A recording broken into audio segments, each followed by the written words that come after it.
오늘 모시는 선생님은 이만열 선생님입니다.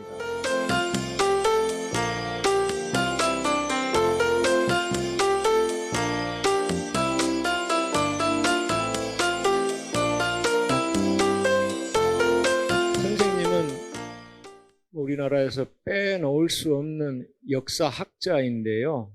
숙명여대에서 역사학 강의를 하시다가 정년 퇴임하셨습니다. 그리고 사회적으로 많은 활동을 하셨어요. 대표적인 거 한 두세 가지만 제가 소개한다면은 국사편찬위원회 위원장을 맡으셨습니다. 이제 최근에 맡으셨던 게 한국 독립운동사 편찬위원회 위원장을 맡으셨어요. 그리고 또 하나는 우리가 이제 대학교에 몸담고 있는데 강원도 원주의 상지대학교 있죠. 거기 이사장을 맡고 계십니다. 그래서 오늘은 우리가 이제 주제가 독립운동과 평화통일인데 역사학자이시기 때문에 모신 거예요. 우리가 1910년부터 45년까지 35년 동안 일본 식민 통치를 받았어요. 교수님께서 그동안 독립운동 편찬을 쭉 해오셨는데 우리 한국의 독립운동에 관해서 좀 말씀해 주시겠어요? 예. 독립운동은 말 그대로 외세로부터 간섭을 받지 않고 자기 스스로 나라를 이끌어가는 그런 걸 독립이라고 얘기를 하고, 외세의 지배 하에 들어갔을 때는 그 외세의 지배를 벗어나서 스스로 다스리는, 스스로 서서 자기 문제를 해결해 가려고 하는 그런 걸 또 독립이라고도 합니다.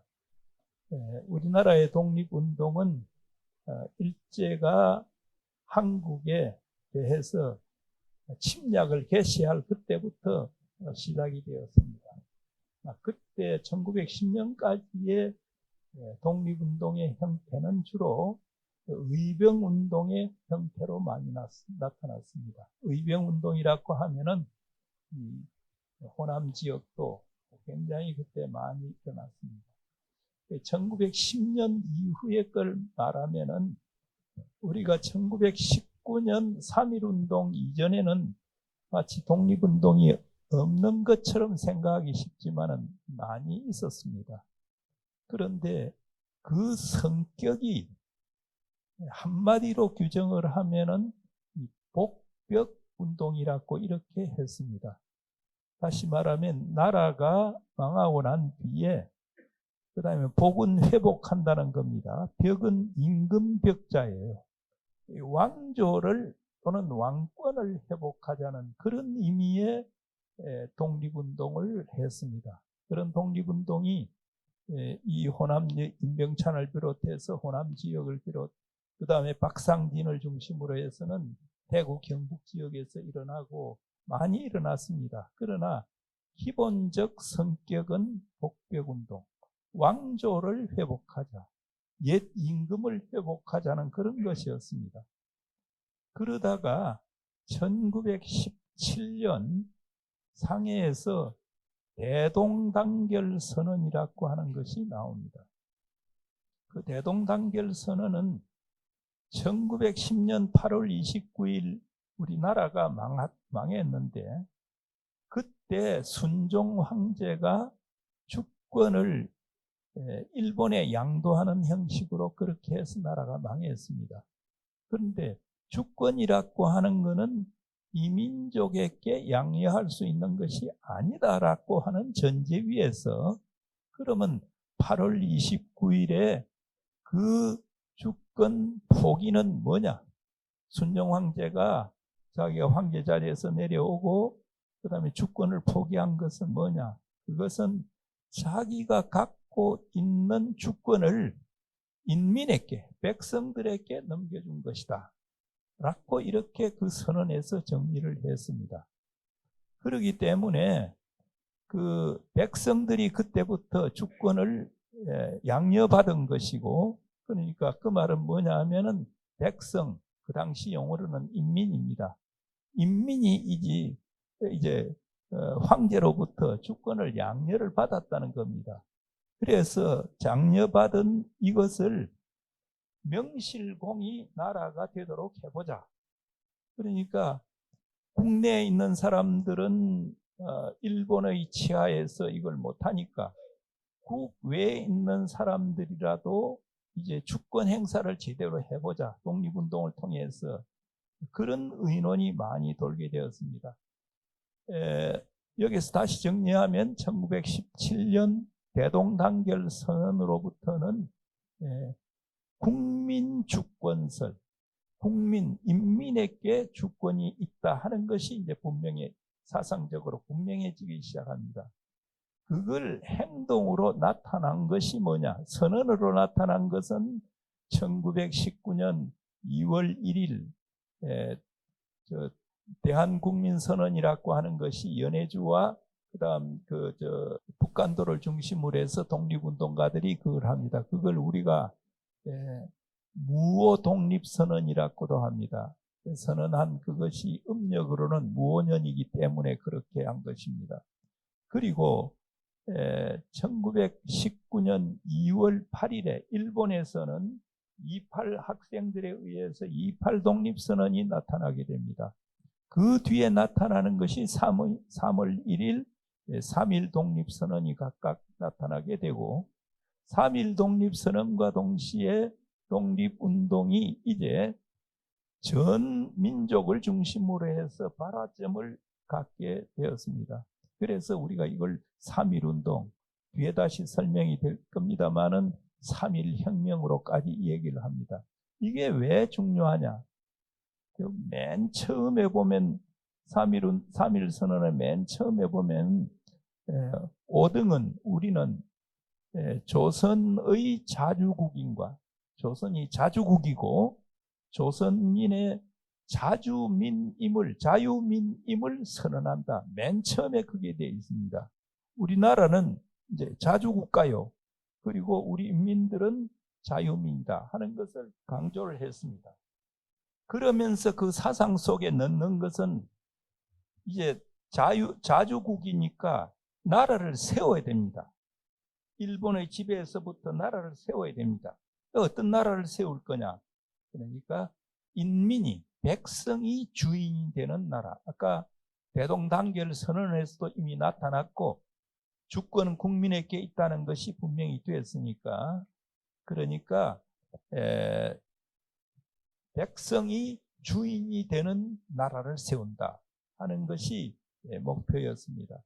이제 독립을 선언했으니까 나라를 세워야 되고 그 나라를 운영하기 위해서 정부를 세워야 됩니다.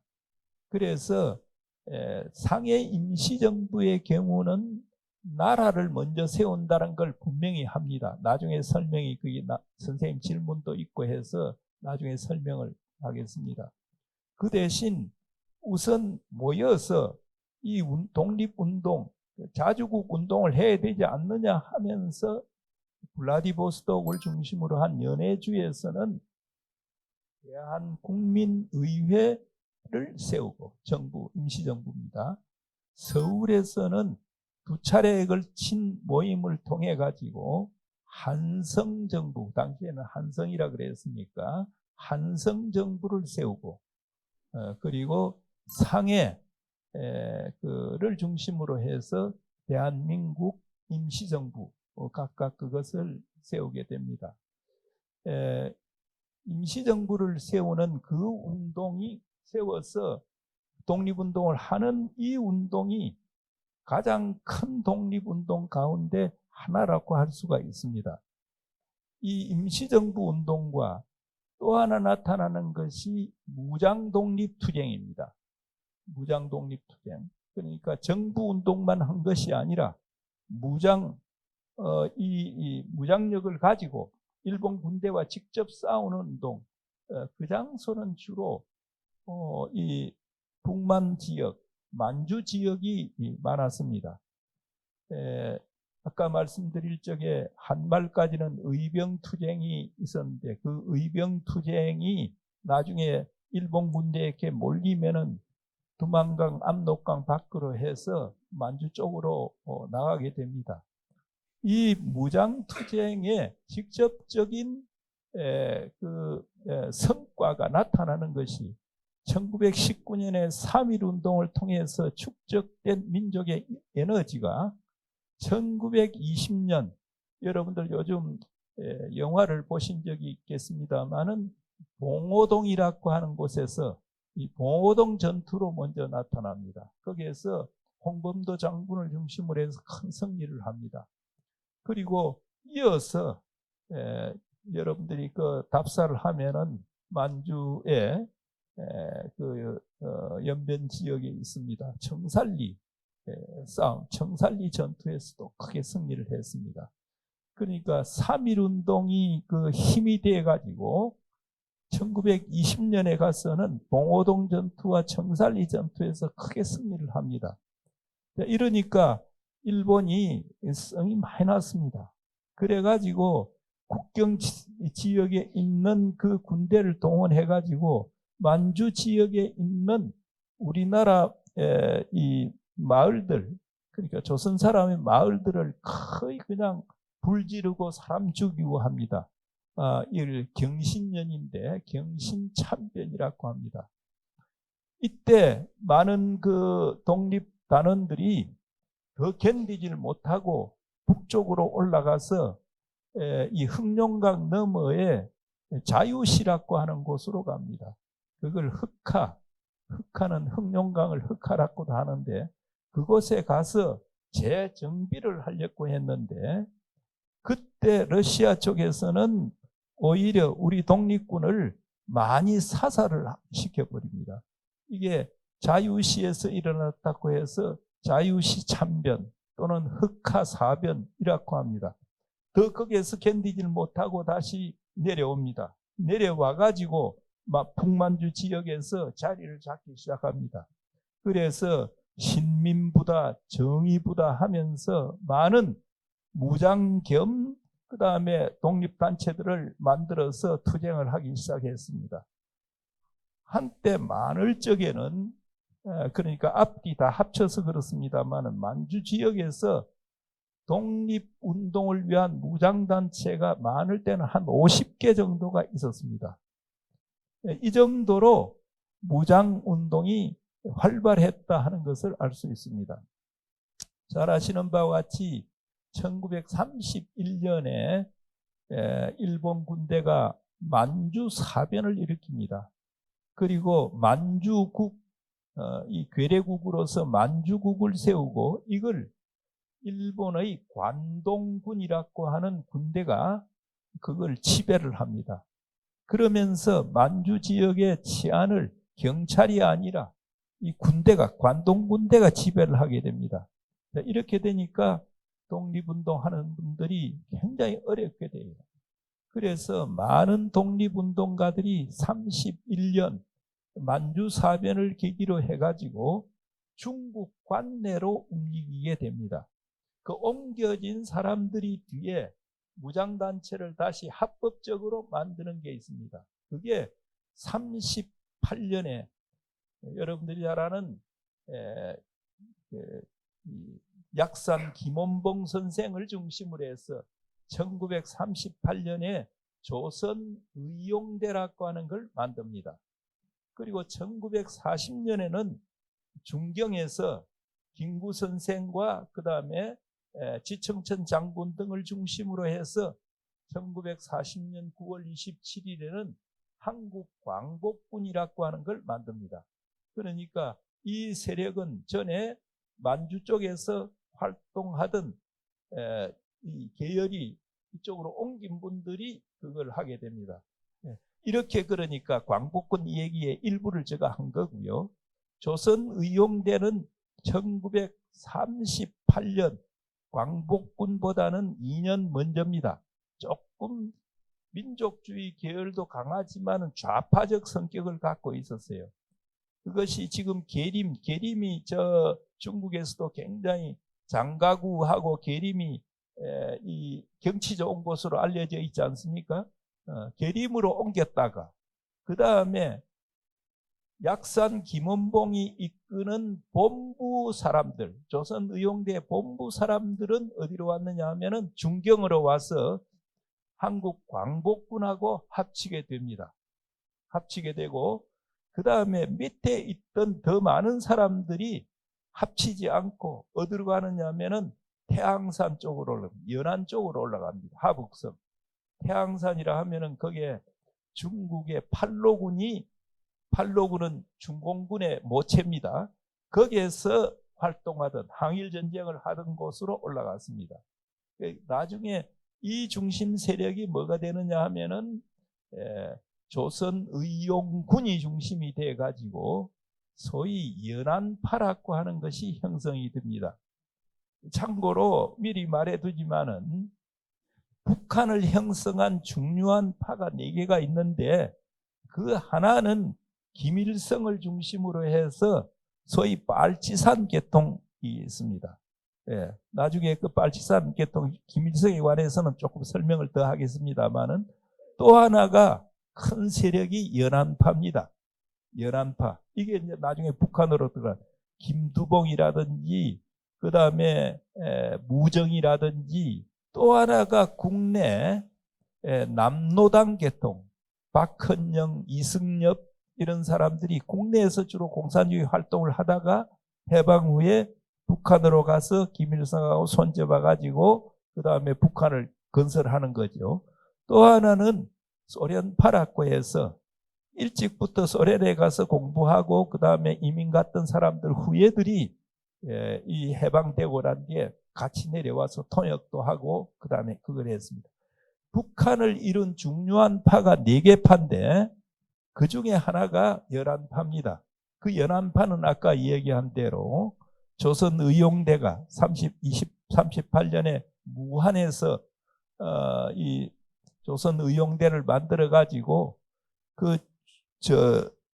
약산 김원봉과 위에 있는 사람들은 어디로 갔느냐 하면은 중경으로 가서 한국 광복군하고 합치고 주로 밑에 있는 사람 더 많은 숫자는 태항산 즉 연안 쪽으로 가서 연안파가 되어 가지고 나중에 북한으로 들어갔다. 이렇게 생각하시면 될 것 같습니다. 자, 그러면 아까 제가 31년까지 만주에서 활동하던 무장활동하던 사람들이 31년 후에는 다 내려온 건 아니지만은 그 활동하기가 힘드니까 관내로 많이 이동해 가지고 뒤에 그 세력이 한국 광복군과 조선의용대 쪽으로 이렇게 나간다고 할 수가 있습니다. 그러면은 31년 이후에 만주에서는 세력이 없었는가? 그렇지 않습니다. 만주에서 독자적인 세력을 형성하기는 힘들었고 이제는 만주에 있는 중국 공산주의자들과 연합을 합니다. 연합을 해가지고 싸웠어요. 그걸 뭐라 그래 과정이 좀 있습니다만은 그건 생략하고 동북 그 다음에 항일 일본에 항거하는 연군이라 했습니다. 연합군이란 말이에요. 연군. 동북 항일 연군이 형성이 됩니다. 그러면 누구와 누구의 연군이냐? 중국 공산주의자들과 그 다음에 거기에 있던 조선 공산주의자들의 연군이에요. 이제 거기에 김일성이 활동을 하게 됩니다.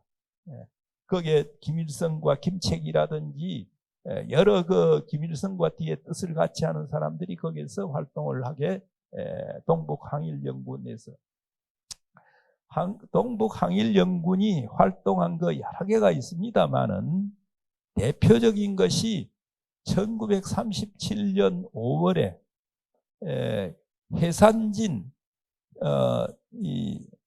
해산진의 보천보 전투라고 하는 것이 굉장히 중요합니다. 제가 2003년 초기에 북한에 갔는데 북한에서 그 당군능을 보여주겠다 그래요. 내가 역사 공부한다 그러니까. 그래서 난 당군능 가기 싫다고 그러니까 다른 데 보여준 것이 혁명박물관을 보여줬습니다. 혁명박물관. 혁명박물관에 가면은 처음에 자기 할아버지부터 시작해서 김일성에까지 이르는 그 활동, 그 큰 박물관에 그걸 다 진열을 해놨는데 제가 처음 들어가서 본 것 가운데 하나가 이 3.1 운동에 관해서인데 3.1 조그만 방에 뭐 조그맣게 벽에 몇 개 그냥 걸어놓은 것뿐이에요. 임시정부란 말도 없어요. 거기는. 그러니까 북한에서는 임시정부에 대해서 거의 무시해버리고 그 다음에 3.1 운동도 거의 뭐 무시하다시피 그렇게 하고 있습니다. 근데 맨 뒤에 거기 가면은 이 보천보 그러니까 그 투쟁에 대한 그걸 아주 이렇게 큰 이보다 더 큰 홀입니다. 실제로 뭐 폭탄을 던질 수도 있고 하는 그런 그리고 벽화를 그려놨는데 굉장하게 그려놨어요. 막 포탄이 터지고 뭐 그래가지고 사람이 죽어도 뭐 몇십 명, 몇백 명이 죽는 것 같은 그런 그림이에요. 그래서 제가 조금 알기 때문에 그래 그 전공했다는 사람에게 좀 물었어요. 저렇게 보면은 그 수백 명이 수백 명의 일본 사람들이 죽임을 당했을 것 같는데 얼마나 사건이 얼마나 됐습니까? 그러니까 나중에 두 번, 세 번 채근을 하니까 이 양반이 모릅니다. 탁 이렇게 해버려요. 예. 저 보천보 전투는 처음 들어가서 보천보 주재소 거기에 들어가면서 두 사람인가 죽어요. 민간인이 죽어요. 예. 그리고 하루 저녁 거기에 지나고 삐라 막 부디고 그러고 난 뒤에 그 사람들이 물러날 적에 김일성과 그 보천보 이 대원들이 물러날 적에 일본 군경들이 쳐들어올 적에 그때 전투가 좀 크게 붙습니다. 그런데 그 한 7, 8명 그 사상자들이 나오게 됩니다. 그럼 뭐 폭탄이 터지고 그런 건 아니거든요. 그러나 북한 주민들에게는 교육용으로 그렇게 하는지 또 실제로 뭐 그런 증언들을 받아가지고 하는지는 모르겠습니다만은 저희가 책을 통해서 보는 것하고는 좀 차이가 날 정도로 그렇게 되어 있더라. 그러나 제가 그걸 부정하거나 그렇게는 할 수가 없습니다. 저 입장에서는. 예, 그 보천보 전투를 비롯해서 그 보천보 전투가 되고 난 뒤에 그게 우리나라에서는 그 동아일보에 그게 나옵니다. 그래서 동아일보 사장이 뒷날 2000 그 노무현 정권 때 북한하고 왕래가 많을 적에 그 동아일보에 한 판이 있지 않습니까? 그걸 뭐 근사하게 만들어 가지고 뭐 구리판으로 만드는 게 금판으로 만들지 않았겠죠. 만들어 가지고 북한에 선물도 했다 하는 그런 얘기를 들은 적이 있습니다. 그러니까 그걸로 해서 그 동아일보에 그 나오게 되고 그 다음에 김일성의 존재를 그때 우리나라에서 사람들이 지식인들 가운데서는 알게 됩니다. 그러니까 김일성 가짜다, 가짜 신화다 하는 것은 이건 잘못된 것이다. 근거가 다 있는 것이다. 그 뒤에 1940년경에 가면은 화룡현, 두만강에서 그 붙어 있는 현입니다. 거기에 이 화룡현 홍기야라고 하는 곳이 있어요. 홍기야. 거기에서 전투를 크게 한번 또 벌입니다. 그 전에도 소소한 전투들이 많이 있어요. 그러다가 일본 군대가 너무 막강하게 이제 이 독립군들을 막 하니까 그러니까 동북 항일 연군에 대한 집중적인 공격들이 있으니까 나중에 그 사람들이 중국 군대도 중공 군대도 그렇고 그 다음에 김일성 군대도 소련 쪽으로 물러나게 됩니다. 그래서 1940년경에 물러나서 지금 하바롭스크 그 근처에서 88여단을 형성해가 있다가 해방 후에 그 부대가 지금 우리가 알기로는 바로 블라디보스톡으로 해서 이 원산으로 들어온 것처럼 되어 있지만은 제가 흑룡강성에 있는 어느 한국 조선계 그러니까 이 동북 그러니까 지역 독립운동을 연구한 사람이 글을 이렇게 보니까 김일성이 처음에는 하바롭스크를 통해서 원산으로 들어오지 않고 먼저 흑룡강성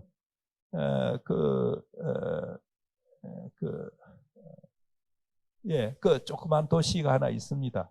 예, 그쪽으로 들어왔다가 더 이상 거기에서 내려오질 못하니까 다시 소련으로 해서 들어왔다 이렇게 하고 있습니다.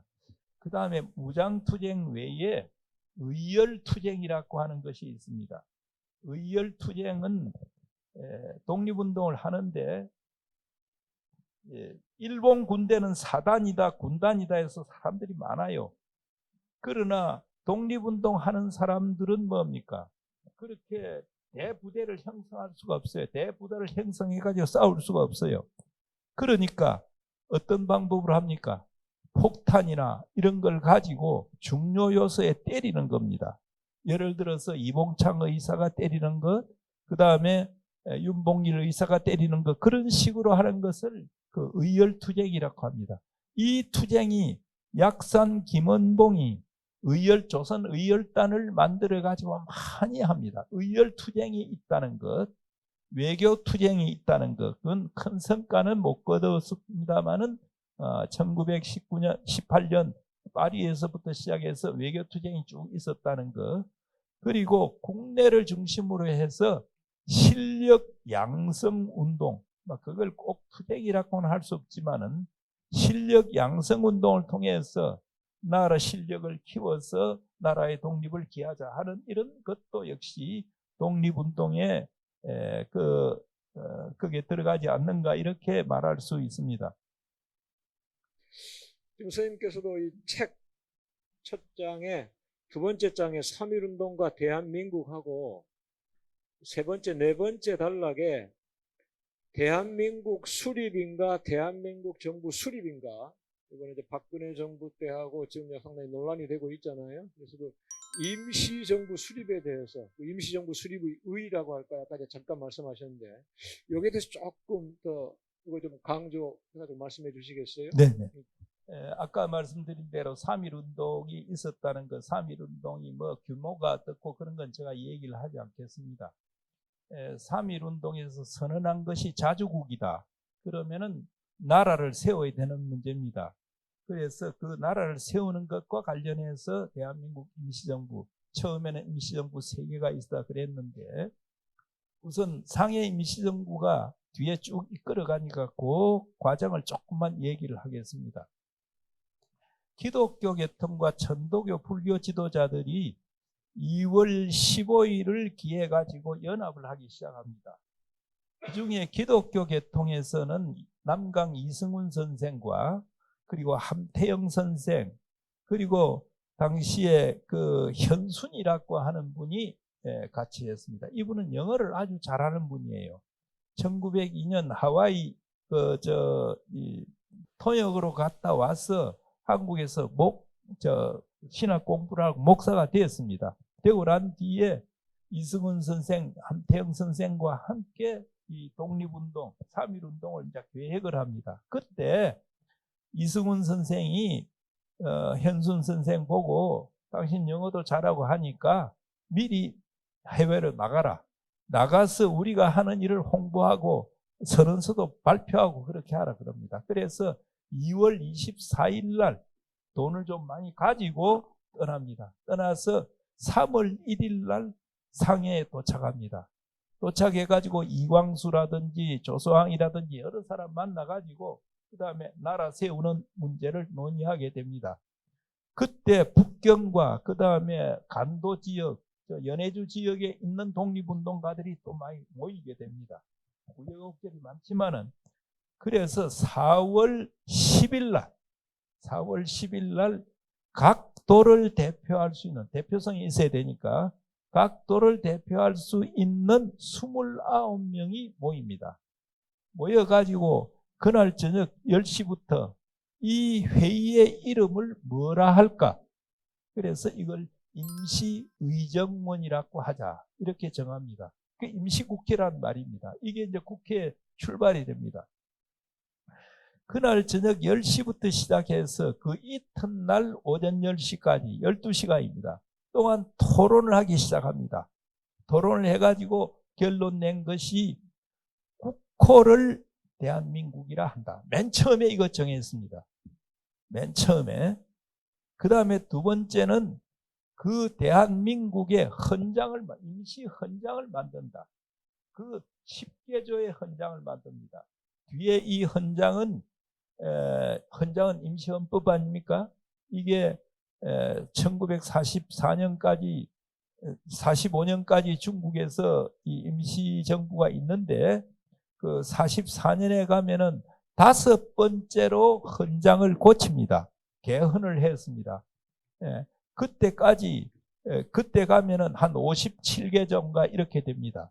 처음에는 10개조밖에 안 되는데, 근데 그 10개조의 제1조가 뭐냐 하면은 대한민국은 민주공화제임 이렇게 정했습니다. 그게 헌장, 헌법 계속됩니다.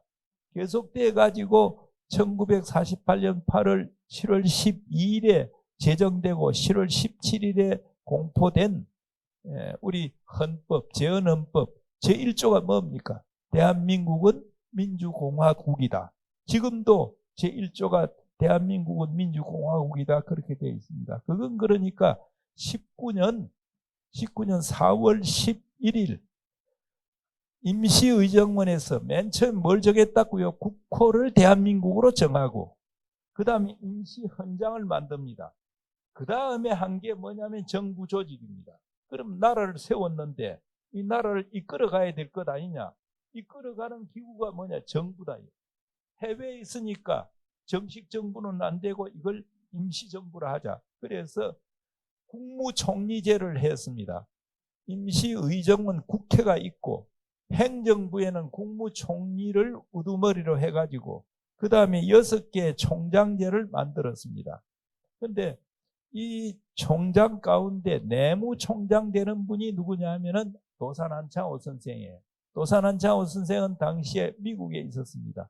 자기가 내무총장의 부름을 받았다는 소식을 듣고 교민들로부터 거둘 수 있는 돈 거두어 가지고 독립자금 거두어 가지고 5월 23일 날 그다음 이 상해에 도착합니다. 상해에 도착해서 보니까 뭐 집기도 없고 아무것도 없어요. 총장들은 지금 저 블라디보스톡이다 어디다 있고 이승만이도 오지 않고 그러니까 혼자서 지금 이 임시정부를 꾸리기 시작합니다. 꾸리는데 난관이 뭐냐 하면은 정부가 3개다 이거예요. 블라디보스톡에도 있고 한성에도 있고 지금 여기 뭡니까? 상해도 있고 이것부터 합쳐야 된다.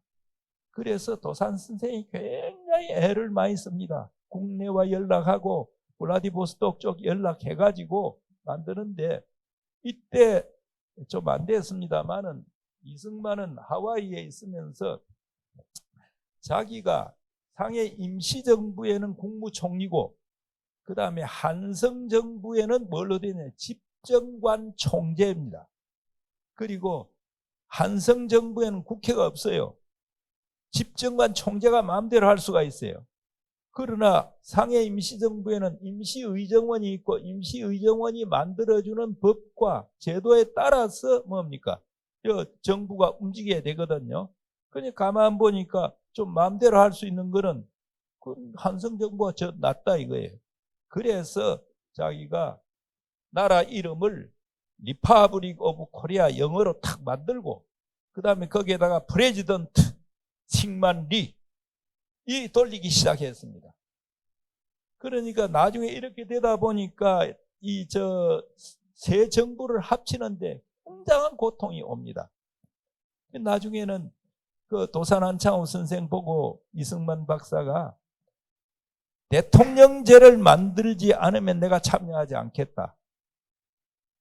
그건 이승만이 참여하지 않으면 이 임시정부가 좀 이상하게 됩니다. 집정관 총재도 오지 않고 그러니까 그래서 달래가지고 개헌을 해서 대통령제를 만들었습니다. 그래 이승만을 위해서 그렇게 만들었어요. 예, 만들었는데 나중에 이승만이 탄핵당해 버리고 말죠. 그 임시정부 얘기를 조금 더 하겠습니다. 임시정부가 새 정부를 이렇게 합친 것이 그해 9월입니다. 1919년 9월에 새 정부를 합쳤습니다. 그러니까 통합임시정부. 그때부터는 통합임시정부가 쭉 나갑니다. 23년에 국민대표회의, 임시정부가 기능을 잘 발휘 못하니까 국민대표회의가 모여가지고 했지만은 창조파다 개조파로 나눠가지고 싸우다가 안 됐습니다.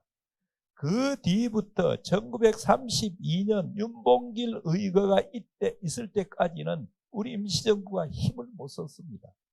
그래서 할 수 없이 백범김구 선생이 임시정부에 얘기하고 한인애국단이라고 하는 단체를 만들어요. 단체를 만들어서 정부의 이름으로는 할 수 없는 일을 하기 시작합니다. 정부의 이름으로 테러할 수가 있습니까? 못하지요. 그러니까 한인애국단이라고 하는 걸 만들어 가지고 그 한인애국단을 중심으로 해서 이 소위 의열투쟁을 시작합니다. 그래서 32년 1월에는 그 뭡니까?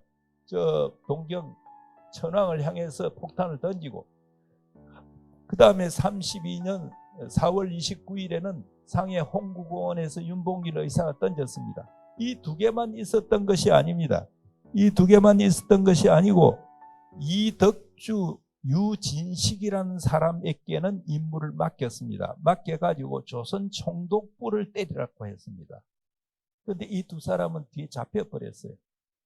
그러니까 이봉창, 윤봉길 의사는 던지기라도 하고 성공도 했는데 유진식, 이덕주 이 두 사람은 잡혀버렸습니다. 또 한 군데가 더 있는데 최흥식, 유상근이라고 하는 사람에게는 이 일본의 관동군 사령부, 관동군이 그러니까 만주를 점령하고 나중에 중국도 침략하는 이 군대입니다. 침략군의 군대인데 그게 여순에 있습니다. 그러니까 최흥식, 유상근 이 두 사람에게는 그 관동군 사령부를 때리라고 했습니다. 그런데 이분들도 잡혀버리고 말았습니다. 그러니까 이 두 케이스는 안 됐습니다. 그 케이스를 보면 아주 중요합니다. 일본 천황이 있는 곳이 제일 중심부지요. 우리로 봐서는 조선 총독부가 중요하죠. 그 다음에 만주 침략의 선봉이 어딥니까? 여순 그 관동군이에요. 그리고 당시에 이 상해는 특별 부대가 와서 싸웠습니다. 일본에. 그 제일 그러니까 선봉에 있는 침략군을 친 것이 윤봉길이 거기에 친 겁니다. 이 네 군데 일을 했습니다.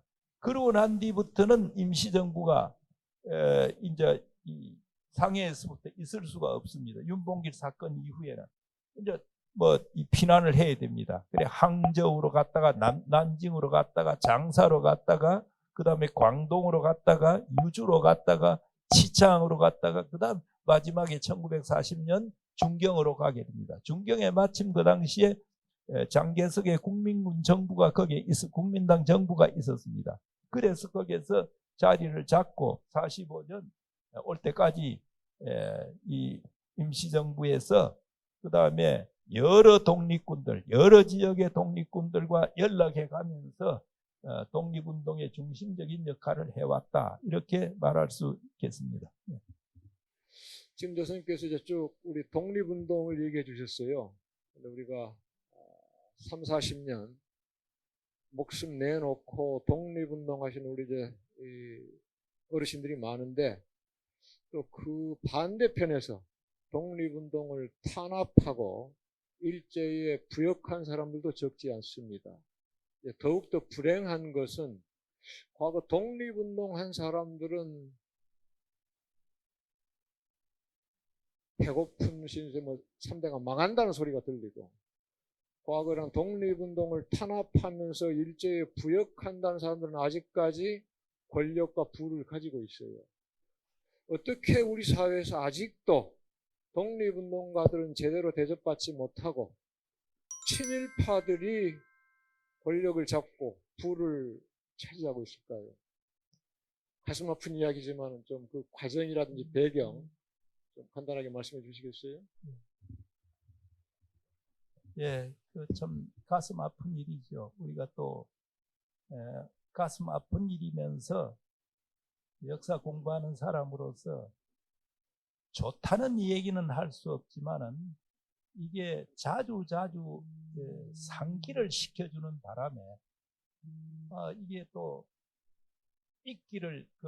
잊어먹기를 좋아하는 우리 민족에게는 오히려 그게 참 반추시켜가면서 교육을 시키는 데는 효과적일 수도 있겠다 하는 생각도 가끔 해봅니다. 이게 무슨 얘기냐 하면 친일파 곧장 등장하고 친일파 아들, 딸들이 잘하고 하는 게 그게 좋다는 얘기가 아니라 그게 있음으로써 반면교사를 계속 반면교사 효과를 받으니까 또 생각을 하게, 잊었다가도 또 생각하게 되고 잊었다가 또 이제 이 친일파 등장하니까 또 생각하게 되고 해서 역사적 교훈으로서는 좋은 면도 있다는 걸 먼저 전제를 하고, 예, 좋은 면이 아니라 좀 어떻게 말해야 되겠습니까? 하여튼 뭐 그런 면도 있다는 걸 얘기하고, 이게 그렇게 꼬이기 시작한 것은 아까도 조금 말씀드렸습니다만은 해방되고 난 뒤에 미 군정이 들어서면서 우리 임시정부를 임시정부 자격으로 들어오지 못하도록 만들었습니다. 그래서 그것 때문에 8월 15일 날 해방이 되었는데 그 16일 날 임시정부 정진대가 내려왔습니다. 여의도에 왔어요. 여의도에 와서 이제 접수하겠다는 거죠. 총독부를 향해서 우리가 접수하기 위해서 먼저 지금 선발대로 왔다. 그러니까 자기들은 들은 바도 없고 그러니까 안 되겠다 해서 비행기 타고 돌려 보내버렸습니다. 이 장준하 선생, 그 다음에 김준엽 선생, 그 다음에 노능서 선생 세 사람이가 왔죠. 와가지고 하지 못하고 가버렸습니다. 그 뒤에 9월 7일 날 이 미군이 진주를 합니다. 9월 7일입니까? 8일입니까? 진주를 합니다. 진주하면서부터 더 강력하게 요구를 합니다. 그래서 임시정부 이름으로는 못 들어온다. 개인 자격으로 들어오려면 들어라. 8월 15일 날 해방이 되었는데 11월 23일 날 임시정부 대표들이 들어옵니다. 그럼 몇 달입니까? 벌써 3개월 이상 얼어버렸습니다. 그리고 미군이 들어오면서는 무엇부터 하느냐? 미군이 당시에 우리나라에 대한 제대로 공부나 준비를 안 했습니다. 그러면은 그 군정을 안 해야 되는데, 그러면서도 군정을 하겠다는 거예요. 그러니까 자기들이 자료라든지 이게 기술이 없으니까 어떻게 해야 되겠습니까? 일제 때 관료로 있던 사람들을 전부 다 이 명령으로 불러냅니다. 해방이 되자 이제는 우리 죽었다. 생각하던 관리들 또는 군인, 경찰들 이 사람들이 미군정에서 그대로 나와서 그대로 복무하라 하니까 살판이 난 거죠. 나와서 그대로. 그러니까 해방된 사회가 오히려 친일 세력에 의해서 미군의 뒷받침을 받은 친일 세력에 의해서 완전히 점령이 되어버리고 말았습니다. 그게 이제 제일 큰 이유라고 할 수가 있습니다. 우리 결론이 남북 간의 역사 인식이 많이 다릅니다. 지금 오늘 우리가 공부한 3.1운동이라든지 독립운동, 여기에서 북한에서는 거의 경시하고 아까 잠깐 말씀하셨는데 무시하는 수준이에요. 그러면서 김일성의 만주 그 빨치산, 아까 말씀하신 무장 독립운동만 그냥 유일한 독립운동으로 생각하고 있단 말이에요. 반대로 우리 남한에서는 김일성의 독립운동을 거의 인정하지 않습니다. 오히려 우리는 과거에는 가짜 김일성이라고 했고요. 그러니까 독립운동을 한 김일성이 아니라는 뜻이었죠. 그리고 이제 3.1운동이나 임시정부를 아주 강조하고 있고, 이렇게 중요한 역사 인식이 다른 데다가 또 선생님께서 공부하신 신채호 선생 있죠? 그러니까 신채호 선생은 우리 삼국 통일을 인정하지 않으시잖아요. 이민족 당나라를 끌어들여 가지고 동족 백제하고 신라를 고구려를 쳐서 통일을 했는데 대동강 이북 땅은 다 당나라한테 빼앗기지 않았느냐? 그게 무슨 통일이냐? 북한에서도 이러한 인식을 그대로 물려받고 있어요. 그래서 이렇게 삼국 통일에 대한 인식이라든지 우리 3.1운동, 독립운동, 그다음에 김일성 항일 독립운동의 남북 사이의 차이가 너무 큰데 우리가 어떻게 이런 역사 인식을 좀 좁혀 가지고 남북 사이의 화해와 협력을 바탕으로 평화 통일로 나아갈 수 있을까요? 예. 아까 우리가 김일성의 독립운동을 항일운동이라 합시다. 항일운동을 인정하지 않아 왔고 그 다음에 가짜라고 한 것도 그 사실입니다. 그러나 그건 한 15년, 20년 전부터 허물어지기 시작했고 지금 우리 독립운동사 연구자들도 동북 항일연구를 비롯해서 그다음 북한을 세운 아까 저 연안파라든지 이런 데 대한 연구 많이 합니다. 그리고 책들이 많이 나왔어요. 저는 북한도 우리가 북한 역사, 독립운동, 항일운동 역사를 연구한 그만큼 우리 것도 연구해 주면 좋겠다. 북한은 아직까지 거기에 전혀 가지 않았습니다. 3.1운동도 제대로 인정하지 않고 모르겠습니다. 지금은 임시정부에 대한 얘기를 거론하는지 안 하는지 모르겠습니다만 전혀 하지 않고 있다. 우리는 지금 김일성에 관해서 거의 알고 있고 거의 지금 책으로 논문으로 많이 나오고 있습니다. 그거 하나 말씀드리고요. 그 다음에 역사 인식과 관련해서 제가 요새 맡은 직책 가운데 하나가 남북 역사문화 교류협회라고 하는 거를 작년, 재작년에 만들었어요. 그런데 한 번도 저쪽하고 교류를 못했습니다. 한 번도 못했어요. 우리는 바로 이 교수님께서 질문하신 그 문제, 이거를 역사 인식을 조금 더 서로 넓혀가는, 그래서 어떻게 공통의 것을 좀 만들어 보려고 노력을 하는데 그게 정치적인 문제가 해결이 되지 않으니까 우선 만나는 것 자체가 안 됩니다. 제가 국사편찬위원장으로 있을 때 저 사람들을 몇 번 만났습니다. 우선 당역사연구소하고는 흥룡강성 사회과학원을 통해서 한 3번 이상 제가 만났습니다. 그리고 정례화 시켰습니다. 지금도 하고 있습니다. 중간 넣어가지고. 그러나 사회과학원에 역사연구소가 있습니다. 거기하고는 잘 안 돼요. 평양에 있는 사회과학원 역사연구소. 당 역사연구소는 당이니까 높으니까 그 사람들은 왔다 갔다 하는데 그 밑에 직접 하는 사람들은 겨우 저희가 한 거는 자기들이 요구한 거 우리나라의 고고학적인 여러 발굴 보고서가 있습니다. 그걸 정리해 가지고 한번 준 적은 있습니다. 삼국 통일과 관련해서도 인식이 다르다. 그거는 이 정통성 문제하고도 관계가 있습니다. 북한은 그러니까 당군으로부터 시작해가 내려와 가지고 그 다음에 고려를 통해서 그 정통이 지금 북한에까지 온다 하는 걸 얘기하자니까 신라에 의한 삼국 통일 같은 것은 지금 얘기를 안 하거든요. 그러나 신라에 의한 삼국 통일도 그래서 자기들이 내세우는 거는 고려 때에 삼국이 통일이 되었다라고 정리를 합니다. 그래서 고려를 굉장히 중요시합니다. 그러면 고구려, 고려, 그다음 북한 자기들이 그렇게 이 역사를 연결시킬 수 있기 때문입니다. 그런데 우리가 신라의 삼국 통일을 무시할 수 없는 것은 2가지 점입니다. 하나는 당시의 그 삼국 통일이라고 하는 것이 국제적인 큰 관계가 있습니다. 하나는 저 돌궐과 고구려와 백제와 그 다음에 일본으로 연결이 되는 남북축이 당시에 있었습니다. 거기에 대항하는 세력으로서 한반도에 신라와 당이 있습니다. 그러니까 동북체제와 동북관계와 그 다음에 남북관계가 그 당시에 충돌한 겁니다.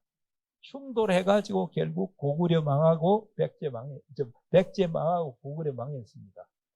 그 다음에 당나라는 한반도를 식민지로 만들려고 했습니다. 그때 668년에 고구려가 망했고요. 676년 그러니까 76년에 망하고 10년 동안 신라가 당시 우리나라와 지금의 중공 이 정도도 아닙니다. 신라는 그 당시에 660년부터 668년까지 백제 그다음에 고구려와 싸우면서 당나라 군대가 이 한반도에 들어올 적에 군량미라든지 그런 게 그걸 신라 쪽에서 다 부담을 했습니다. 예. 그건 이제 사료가 나오니까 알 수가 있어요. 거기에다가 668년부터 676년까지 당나라가 이제 완전히 신라를 정복해가지고 식민지로 만들려고 합니다. 그때 투쟁을 합니다. 투쟁을 해가지고 결국 당나라를 물리칩니다. 그 중요한 싸움들이 많이 있는데 그 하나가 675년에 저 의정부 근처에 있는 매소성이라고도 하고 매초성이라고도 합니다. 거기에 이근행이라고 하는 장군이 이끄는 저쪽에 당나라 장군입니다.